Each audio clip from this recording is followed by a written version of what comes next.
Why are we focusing on the moon? What does humanity gain from these projects as a whole? Does it benefit mankind? It's such a great question, and the answer is we can do both. Like, there is no doubt the vast majority of our resources in this nation should go and solve the problems of today. But making small investments for a brighter future for our children are absolutely worthwhile investments. Like, you cannot just hit pause on all progress across society, right? So NASA's budget is about 0.25% of the discretionary budget, right?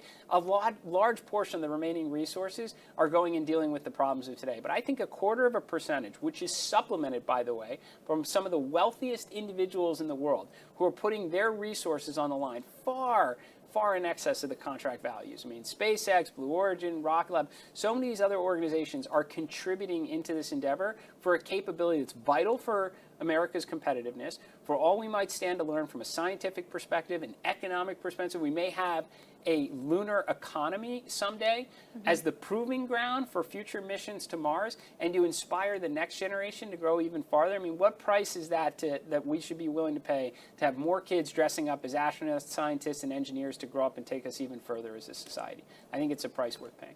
NASA's budget has been in the headlines. Does NASA have enough money to achieve the goals that it's setting out for right now? We absolutely do. I mean, I obviously fully support the president's budget request.